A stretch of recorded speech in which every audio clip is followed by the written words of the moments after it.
Okay. இன்றைக்கி என்ன பார்க்கலாம் அப்படின்னா, ஜோதிட துறையில் சில வருடங்களா வந்து ஒரு சுபத்துவ விதின்னு சொல்லி மிக பிரபலமாக பேசப்பட்டு வருது. அந்த சுபத்துவ விதியை வச்சு பலனை மிக சரியாக எடுக்க முடியுமா? ஒரு கிரக சுபத்துவமாக இருந்தால், இல்லை ஒரு பாவக சுபத்துவமாக இருந்தால் அது நல்லது மட்டுமே பண்ணும், இல்லை அதிகபட்சம் நல்லது பண்ணும், நமக்கு சாதகமான சூழ்நிலை கொடுக்கும் அப்படிங்கிறது ஏற்றுக்கொள்ளப்பட வேண்டிய ஒன்றா அப்படிங்கிறத நம்ம பார்க்கலாம். திரு விஜய் அவர்கள் அரசியலில் போட்டியிட ஆரம்பித்ததுலேருந்து ஜோதிடத்துறையில் முதன்மையான ஜோதிடர்கள் எல்லாம் அவரோட அரசியல் வெற்றி எப்படி இருக்கும், மற்ற தலைவர்களோட வெற்றி எப்படி இருக்கும் அப்படின்னு பலன் சொல்ல ஆரம்பிச்சிருந்தாங்க. அதில் ஒரு சில ஜோதிடர்கள் கரெக்டாகவும் சொல்லியிருந்தாங்க, ஒரு சில ஜோதிடர்கள் தவறாகவும் சொல்லியிருந்தாங்க. எல்லா ஜோதிடர்களுமே ஒரு குறிப்பிட்ட விதியை வச்சு தான் பலன் எடுப்பாங்க. மிக முக்கியமாக இந்த சுபத்துவ விதி அப்படின்னு சொல்லி பிரபலமாக வந்து பேசப்படுற அந்த விதி வந்து கரெக்டாக இருக்கா இல்லையா அப்படிங்கிறது திரு விஜய் அவர்களோட ஜாதகத்து மூலியமாகவே நம்ம நிரூபிக்க முடியும் மிக எளிதாக. இதற்கு முன்னாள் முதல்வர் கலைஞர் அவர்களோட ஜாதகத்துலேயும் அது தெளிவாகவே தெரியும், ஸ்டாலின் அவர்களோட ஜாதகத்துலேயும் மிக தெளிவாக தெரியும். இப்போ வந்து இந்த சுபத்துவ விதி வந்து கரெக்டாக பலன் எடுக்கிறதுக்கு பயன்படுமா பயன்படாதா, அது எதற்கு பயன்படுத்த வேணும் அப்படிங்கிறத நம்ம பார்க்கலாம். அதுக்காக தான் இந்த விளியம் போட்டிருக்கேன். சுபத்துவ விதி என்ன அப்படின்னு ஒரு சின்ன குறிப்பு நான் சொல்கிறேன். அதாவது சுபகிரகங்கள் என்ன சொல்லப்படுகிற குருவும் சுக்கிரன், வளர்பிறை சந்திரன், பௌர்ணமி சந்திரன், இந்த மாதிரி ஒளி பொருந்திய கிரகங்கள் ஒரு பிராவகத்தோடையோ ஒரு கிரகத்தோடையோ தொடர்பு கொள்ளும்போது அந்த கிரகங்கள் நன்மையான பலன்களை செய்து தன்னோட ஆதிபத்திய காரகத்துவத்துவம் மூலிமா நன்மையை செய்து அப்படிங்கிறது சுபத்துவ விதி. அப்படி தொடர்பு பெறாத இருள் கிரகத்தோடு தொடர்பு கொண்ட சனி, ராகு, இந்த மாதிரி இருள் கிரகத்தோடு தொடர்பு கொண்ட கிரகங்கள் அதிகபட்சம் நன்மை செய்வதில்லை, ஒரு சாதகமான சூழ்நிலை நமக்கு கொடுக்கறதில்ல, ஒரு துன்பமான நிகழ்வுகள் இந்த மாதிரி கொடுக்குது அப்படின்னு அந்த சுபத்துவ விதி சொல்லப்படுதா ஜோதிடர்கள் சொல்கிறாங்க. உண்மையாக அது நடைமுறைக்கு சாத்தியமா அப்படிங்கிறத நம்ம பார்க்கலாம். இப்போ இந்த சுபத்துவ விதிப்படி மாண்புமிகு முதல்வர் விஜய் அவர்களுடைய ஜாதகம் அமைஞ்சிருக்கா அப்படின்னு நம்ம பார்க்கலாம். லக்கணம் பாருங்கள், நீச செவ்வாயோட சந்திரன் கூடியிருக்கு. லக்கணாதிபதி ஆகிய சந்திரனே நீச கிரகத்தோடு தான் கூடியிருக்கு. அது அமாவாசைக்கு அருகில் இருக்கிற சந்திரனாகவும் இருக்குது. லக்கணம் பாவத்துவமாக தான் இருக்குது. குருவோட பார்வையும் சுக்கரனோட பார்வையும் சேர்க்கை எதுவுமே இல்லை, ராசிக்கும் இல்லை, லக்கணத்துக்கும் இல்லை, லக்கணாதிபதிக்கும் இல்லை. நீச செவ்வாயோடு சேர்ந்து செவ்வாய் நீச்சபங்க ராஜயோகத்தில் இருக்குது. அப்படி இருந்து எப்படி ஒரு உயர்ந்த பதவி வகிக்க முடிஞ்சுது? சிறு வயதிலேருந்தே ஒரு வசதியான வாழ்க்கை, கஷ்டமே இல்லாத ஒரு சூழ்நிலையில் வளர்ந்துருக்காரு. எப்படி இதெல்லாம் சாத்தியமாச்சு அப்படிங்கிறத நம்ம பார்க்கலாம். அரசியலில் பல தலைவர்கள், கலைஞராக இருக்கலாம், இல்லை காமராஜராக இருக்கலாம், எடப்பாடி பழனிசாமியாக இருக்கலாம், எம்ஜிஆராக இருக்கலாம். இவங்கெல்லாம் பார்த்திங்கன்னா ஆரம்ப நிலையில் மிக கஷ்டமான ஒரு சூழ்நிலையில் இருந்து தான் கொஞ்சம் கொஞ்சமாக படிப்படியாக அரசியல் அமைப்பிலிருந்து வளர்ந்து வந்திருக்காங்க. நடிகர்கள் கூட அஜித்தாக இருக்கலாம், விக்ரமாக இருக்கலாம், விஜய் சேதுபதியாக இருக்கலாம், இந்த மாதிரி பல நடிகர்கள் ஆரம்ப நிலையில் மிக கஷ்டமான சூழ்நிலையில் வந்து தான் ஒரு உயர்ந்த நிலையை அடைஞ்சிருக்காங்க. ஆனால் இவர் பிறந்ததுலேருந்தே ஒரு வசதியான வாழ்க்கை தான் வாழ்ந்தார். சுபத்துவ விதிப்படி ஜாதகத்தை பார்த்தீங்க அப்படின்னா லக்ன ராசி பாவத்துவமாக இருக்குது. இவர் வந்து ஒரு கஷ்டமான சூழ்நிலையில் வாழணும், ஒரு உயர்ந்த அமைப்பு போக முடியாது அப்படிங்கிற அமைப்பை தான் சுபத்துவ விதி சொல்லுது. ஆனால் சுபத்துவ விதி வந்து இந்த மாதிரி நிலைக்கு பயன்படுத்தினா கண்டிப்பாக பலன் தராது. ஒரு ஜாதகத்தை எடுத்தோடனே எப்படி பார்க்கணும் அப்படின்னா, முதல்ல லக்னம் ராசி வலிமையாக இருக்கா அப்படிங்கிறத பார்க்கணும். இங்கே லக்னாதிபதி சந்திரனாக வந்து அது ஆட்சியாக இருக்குது, வலிமையாக இருக்குது. ஒரு ஜாதகத்தில் லக்கணம் ராசி வலிமையாக இருந்து கேந்திர திரிகோணத்தில் இருந்தாலே அவங்க வந்து உயர்ந்த எண்ணங்கள், உயர்ந்த இலக்கு, உயர்ந்த லட்சியத்தை உடையவங்களாக இருப்பாங்க. 6, 8, 12 போனால் 2ஆம் நிலையில் தான் அவங்க வாழ முடியும். அதுதான் வந்து ஒரு ஜாதகம் உணர்த்தும். இங்கே வந்து லக்கணாதிபதி லக்கணத்திலே ஆட்சியாக இருக்கிறது அது உயர்ந்த நிலையை தான் குறிக்குது. எப்போவுமே ஆதிபத்தியம் தான் முதன்மையானது. எப்போ ஒரு ஜாதகத்தில் பலன் பார்க்கணும் அப்படின்னாலே ஆதிபத்தியத்தை வைத்து மட்டுமே பலன் பாருங்கள். லக்கணாதிபதி கேந்திர திரிகோணாதிபதிகளோடு சேர்ந்திருந்தாலே அவங்க வந்து வலிமையானவங்க அப்படின்னு அர்த்தம். சுபத்துவமாக இருக்குது, குரு பார்க்குது, சுக்கரை பார்க்குது அப்படிங்கிறனால அவங்க வந்து உயர்ந்தவங்களாக இருக்கவே முடியாது. இப்போ லக்னாதிபதி 10ஆம் இடத்துலையோ 10ஆம் அதிபதியோ நேரடியாக தொடர்பு கொண்டு அவங்க கண்டிப்பாக பிஸ்னஸ் மேனாக தான் இருப்பாங்க, சொந்தமாக தான் தொழில் செய்வாங்க. 10ஆம் அதிபதி 4ஆம் அதிபதியாக தொடர்பு கொண்டு இருந்ததுன்னா அவங்க வந்து சொந்த இடங்கள், ரியல் எஸ்டேட், இந்த மாதிரி வருமானம் உள்ளவங்களாக இருப்பாங்க. லக்னாதிபதி 5, 9, 11 கூட தொடர்பு இருந்தால் அவங்களோட முன்னோர்கள் மிக அதிகமான சொத்துக்களை அவங்களை சேர்த்து வச்சுருப்பாங்க. அது மூலியமா செல்வங்கள், வருமானங்கள் உடையவங்களாக இருப்பாங்க. இந்த மாதிரி ஆதிபத்தியத்தை வைத்து தான் வந்து பலனை வந்து அவங்க ஒரு உயர்ந்த ஜாதகமாக அப்படிங்கிறத நம்ம சொல்ல முடியும். வெறும் சுபத்துவத்தை வைத்து மட்டும் சொல்ல முடியாது. சுபத்துவங்கிறது கூடுதல் வலிமையை மட்டும்தான் குறிக்கும். ஒரு சந்திரன் வந்து ஆட்சி அடைஞ்சதுன்னா ஒரு வலிமை, அது பௌர்ணமி சந்திரமாக இருந்தால் அது அதிகபட்ச வலிமை. இந்த மாதிரி வலிமையை குறிக்கிறதுக்காக தான் சுபத்துவம் பயன்படுத்த முடியும்.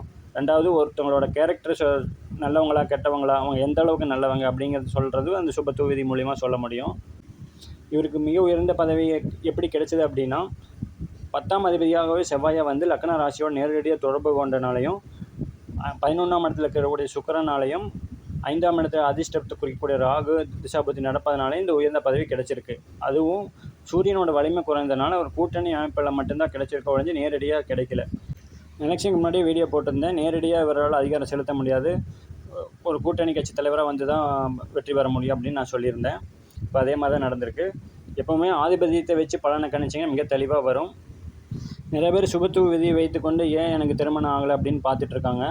7ஆம் இடத்துல ராகு இருக்குது, 7ஆம் இடத்துல சனி இருக்குது, செவ்வாய் இருக்குது அப்படின்னு. 7ஆம் இடத்துல சனி இருக்கவங்க நிறைய பேர்த்துக்கு கரெக்டான வயசுலேயும் கல்யாணம் ஆகிருக்கு. எப்போ கல்யாணம் ஆகாது அப்படின்னா இந்த 6, 8, 12 இந்த திசாபுத்திகள் வரும்போது திருமணம் ஆகாது.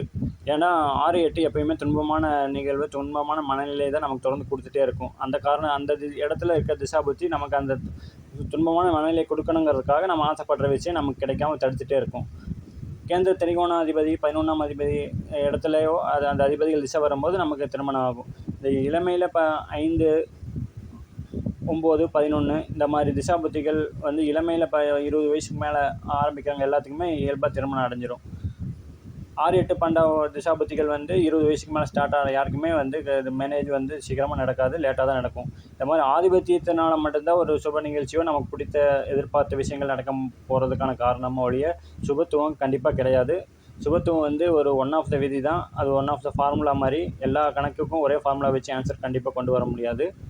எந்த ஃபார்முலாவை எந்த இடத்துல யூஸ் பண்ணணுங்கிறது ஜோதிடத்தில் மிக முக்கியமான ஒரு விஷயம். அந்த மாதிரி தான் நம்ம வந்து ஒவ்வொரு விதியும் நம்ம வந்து கணக்கீடு செய்யணும். முன்னாள் முதலமைச்சர் ஜாதகத்தையும் நான் சொல்கிறேன், கண்டிப்பாக அவங்க சுபத்துவ விதியால் மட்டும் முதலமைச்சர் ஆகலை, ஆதிபத்தியத்தால் மட்டும்தான் முதலமைச்சர் ஆகியிருக்காங்க. இப்போ ஒவ்வொரு ஜாதகமாக நான் வந்து ஆதிபத்தியம் தான் முதன்மையானது அப்படிங்கிறத நான் உங்களுக்கு ஒவ்வொரு ஜாதகத்துலையும் நான் தெளிவாக சொல்கிறேன். அடுத்தது உதயநிதி ஸ்டாலின் அவங்களோட ஜாதகத்தை பாருங்கள். இதுலேயும் சுபத்துவ விதி அப்ளை பண்ணி பார்த்தீங்கன்னா லக்னத்தை சனி பார்க்குது, செவ்வாய் 8ஆம் பார்வையாக பார்க்குது, சந்திரனை 10ஆம் பார்வையாக சனி பார்க்குது. இந்த இடத்துல நீங்கள் சுபத்துவ விதி அப்ளை பண்ணிங்கன்னா கண்டிப்பாக பலன் எடுக்க முடியாது. லக்னத்தை சனி செவ்வாய் ஒரு சேர தொடர்பு கொள்ளுது. எந்த பாவகத்தையோ கிரகத்தையோ சனி செவ்வாய் ஒரு சேர தொடர்பு கொள்ளும்போது அந்த பாவகம் வலிமை இழக்கும், அந்த பாவகத்தை பலனை அவங்க அனுபவிக்க முடியாது அப்படின்னு நீங்கள் சுபத்துவ விதியில் பலன் சொன்னீங்க அப்படின்னா, இந்த லக்னாதிபதி சனி செவ்வாயால் தொடர்பு கொள்ளும்போது இவர் வந்து உயர்ந்த வசதியான வாழ்க்கை வாழ முடியாது அப்படிங்கிறதுன்னு நீங்கள் பலன் சொன்னீங்கன்னா தவறாக தான் போகும். அதுவே ஆதிபத்திய விதிப்படி நீங்கள் பலனை எடுத்திங்கன்னா மிக தெளிவாக வரும். இங்கே லக்கணமே சனியாக வந்து சனியால் பார்க்கப்படுறதுனால அந்த லக்னாதிபதி வலிமையானவர் அப்படின்னு காட்டுது. இங்கே ராசியாகிய மனதை குறிக்கக்கூடிய சந்திரன் உச்சமாக இருக்கிறது அவர் மன வலிமையை குறிக்குது. பௌர்ணமி சந்திரனாக இருக்கிறது அது மிக உயர்ந்த இலக்கை உடையவர் அப்படிங்கிறதையும் குறிக்குது. செவ்வாய் வந்து இங்கே 10ஆம் அதிபதியாக வந்து தான் லக்கணத்தை பார்க்குது. 8ஆம் அதிபதியாக வந்து லக்கணத்தை பார்க்குறதுக்கும் 10ஆம் அதிபதியாக வந்து லக்கணத்தை பார்க்குறதுக்கு வித்தியாசம் இருக்குது. ஆதிபத்தியம் தான் முதன்மையானது. இங்கே 10ஆம் அதிபதியாக வந்து 8ஆம் பார்வையை லக்கணத்தை பார்க்கறதுனால அதிகாரத்தை அவருக்கு கொடுத்தாகணுங்கிறது விதி. செவ்வாய் எப்போ 10ஆம் அதிபதியாகவோ சூரியன் எப்போ 10ஆம் அதிபதியாகவோ வருதோ அந்த லக்னாதிபதி அந்த ராசி தொடர்பு கொள்ளும்போது கண்டிப்பாக அவங்களுக்கு அதிகார பதவி கண்டிப்பாக கிடைக்கும். அந்த அடிப்படை ஆதிபத்திய அடிப்படையில் தான் இவருக்கு வந்து ஒரு அதிகாரமான பதவியில் தொடர்ந்து வகித்து வர்றாரு. நீங்கள் சொல்லலை குரு லக்கணத்தை பார்க்குது, அதனால தான் இவருக்கு வந்து சுபத்துவம் கிடச்சிருக்கு, அதனால தான் உயர்ந்த நிலையில் இருக்கார் அப்படின்னு. இங்கே குரு லக்கணத்தை பார்க்கலைனாலுமே அவர் வந்து உயர்ந்த நிலையில் தான் இருப்பார், உயர்ந்த பதவியில் தான் இருப்பார். இங்கே குரு வந்து 5ஆம் இடத்துலேருந்து லக்கணத்தை பார்க்கறது அவர் வசதிமிக்க அரசியல்வாதி அப்படிங்கிறத காட்டுது. ஏன்னா 11ஆம் அதிபதியாகவும் 2ஆம் அதிபதியாகவும் வந்து 5ஆம் இடத்துலேருந்து 11ஆம் இடத்தை பார்க்குறதுனால அது வசதிமிக்க அரசியல்வாதி அப்படின்னு காட்டுது. வசதியில்லாத எத்தனையோ அரசியல்வாதிகள் உயர்ந்த பதவியில் வகித்திருக்கிறாங்க.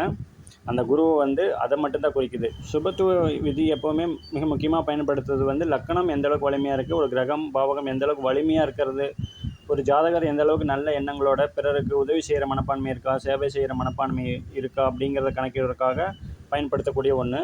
அப்புறம் இன்னும் ஒரு சில குறிப்புகளுக்காக பயன்படுத்தும், அது நான் இன்னொரு வேறு ஒரு வீடியோவில் நான் சொல்கிறேன். இங்கே வந்து லக்கணமே சனியாக வந்து லக்கணத்தை பார்ப்பதனாலும் ராசியை 10ஆம் பார்வையாக பார்ப்பதனாலும் இவர் எந்தளவுக்கு மக்களுக்கு நன்மை செய்வார் அப்படிங்கிறத தெளிவாக காட்டுது. இங்கே குரு வந்து 5ஆம் இடத்துலேருந்து பார்க்குறாரு, அதையும் நம்ம மனதில் கொள்ளணும். சனி லக்கணத்தை பார்க்குறதையும் மனதில் கொள்ளணும். இந்த மாதிரி லக்கணத்தோட கேரக்டரை சொல்லலாம், அந்த லக்கணம் எந்தளவுக்கு வலிமையாக இருக்கிறதையும் சுபத்துவ விதிப்படி சொல்லலாம். அடுத்தது முன்னாள் முதல்வர் திரு கலைஞர் அவர்களுடைய ஜாதகத்தை பாருங்கள். சுபத்துவ விதியில் அப்ளை பண்ணிங்கன்னா செவ்வாய் லக்கணத்தை பார்க்குது, சனி 10ஆம் பார்வையை லக்கணத்தை பார்க்குது, சந்திரன் அமாவாசை சந்திரனாக இருக்குது. சுபத்துவ விதிப்படி பலன் எடுத்தீங்கன்னா இந்த ஜாதகர் வந்து சனி செவ்வாய் நேரடியாக லக்கணத்தை தொடர்பு கொள்ளுது, ராசி வந்து அமாவாசை சந்திரனாக இருக்கிறது, ஒரு கடுமையான நபர், ஒரு கஷ்டப்படக்கூடிய சூழ்நிலை இருப்பார் அப்படின்னு தான் நீங்கள் பலன் எடுக்க முடியும். அதுவே ஆதிபத்தியத்தை முதன்மையாக கூட நீங்கள் பலன் எடுத்தீங்கன்னா லக்கணத்துக்கும் ராசிக்கும் ராஜயோகாதிபதியான செவ்வாய் லக்கணத்தை பார்க்குது, லக்னத்துக்கு 2ஆம் நிலை ராஜயோகாதிபதியான குரு வந்து 9ஆம் அதிபதியாக வந்து லக்னாதிபதியும் ராசியை நேரடியாக தொடர்பு கொள்ளுது. அப்படி நீங்கள் ஆதிபத்திய ரீதியாக பலன் எடுத்திங்கன்னா இவர் உயர்ந்த நிலையும் உயர்ந்த அந்தஸ்து உயர்ந்த அதிகாரத்தையும் அனுபவிக்கக்கூடியவர் அப்படின்னு தெளிவாகவே சொல்லிட முடியும். அதுவே இன்னும் சுபத்துவ விதிப்படி லக்னம் வந்து சனி செவ்வாயோடு நேரடி தொடர்பு கொள்ளுது. இவர் ஒரு கடுமையான கோபக்காரர், ஒரு ரவுடி மாதிரி இருப்பார் அப்படின்னு நீங்கள் சொல்லலாம். ஆனால் இவரோட அரசியல் உரை எல்லாமே நிதானமாகவும் ஒரு அறிவார்ந்ததாகத்தான் இருக்கும். எதை வெளிப்படுத்துறதுனாலும் ஒரு மறைமுகமான ஆசைக்காக தான் வெளிப்படுத்துவார். ஒரு அமைதியான நபராக தான் இவர் வாழ்க்கை முழுக்கவே இருந்தார். ஏன் அப்படின்னா சனி செவ்வாய் தொடர்பு கொண்டும் அந்த மாதிரி ஒரு அமைதியான குணநலம் கொடுத்தது அப்படின்னா உச்சம் வந்து எப்போதுமே சிறப்பான ஒரு நிலை. உச்சமடைந்த எந்த கிரகமே சுபத்துவம், நீசம் வந்து பாபத்துவம். இங்கே உச்சம் அடைஞ்சு தான் சனி செவ்வாய் வந்து லக்னம் தொடர்பு கொள்ளுது. அதனால் அதோட ஆதிபத்திய காரகத்துவத்தில் சிறப்பான வழியில் தான் அது வெளிப்படுத்தும். எந்த ஜாதகத்தை எடுத்தாலும் முதல்ல லக்னாதிபதி வலிமையாக இருக்கான்னு பாருங்கள். அது சுக்கிரன் குருவோட சுபத்துவம் தொடர்பு கொண்டு இருக்குது அப்படின்னு பார்க்காதீங்க. எந்த ஆதிபத்திய கேந்திர திரிகோணாதிபதிகளோட தொடர்பு கொண்டு இருக்குது அப்படிங்கிறத பாருங்கள். எந்த லக்கணமே சனி செவ்வாய் தொடர்பு கொண்டுச்சு அது சரியில்லாத ஜாதகம் அப்படின்னு நீங்கள் நினைக்கிறீங்க, அது சுபத்துவ விதிப்படி அது தவறு. ஆதிபத்திய கேந்திர திரிகோணாதிபதிகள் எந்த கிரகமாக இருந்தாலும் சரி, கேந்திர திரிகோணாதிபதிகளோடு சேர்ந்து எந்த கிரகத்தோடு இருந்தாலும் அது நல்ல ஜாதகம் தான். 6, 8ஆம் அதிபதிகளோட தொடர்பு இருந்தால் அது வலிமை குறைந்த ஜாதகம், அது தவறான வழியில் போகக்கூடிய ஜாதகமாக இருக்கும். இங்கே குரு வந்து லக்னத்தை ராசி நேரடியாக பார்க்குறது சுபத்துவமாக இருக்குது அப்படின்னு நீங்கள் சொன்னீங்கன்னா அது தவறான விதி. இங்கே குரு 2ஆம் நிலை ராஜயோகாதிபதியாக கடக லக்கணத்துக்கு 9ஆம் அதிபதியாக வந்து லக்கணத்தை ராசி நேரடியாக பார்த்தனால அது யோகத்தை செஞ்சுருக்கு. குரு பார்க்கலைனாலும் அவர் வந்து அதிகாரத்தில் கண்டிப்பாக இருப்பார். ஆனால் பணம் இல்லாத அரசியல்வாதியாக இருந்திருப்பார், ஒரு காமராஜர் மாதிரி. குரு வந்து 9ஆம் அதிபதியாக வந்து 5ஆம் இடத்தை பார்த்து 11ஆம் இடத்தையும் பார்த்தனால ஒரு வசதிமிக்க அரசியல்வாதியாக இருந்திருக்காரு. சுபத்துவ விதி எந்த இடத்துல பயன்படுத்தணும், எந்த இடத்துல பயன்படுத்தக்கூடாது அப்படிங்கிறத நீங்கள் தெளிவாக தெரிஞ்சுக்கோங்க. எந்த ஜாதகத்துலேயுமே ஆதிபத்தியம் தான் முதன்மையானது. லக்கணமே அதன் அடிப்படையில் தான் வந்து கணக்கீடு செய்கிறோம்.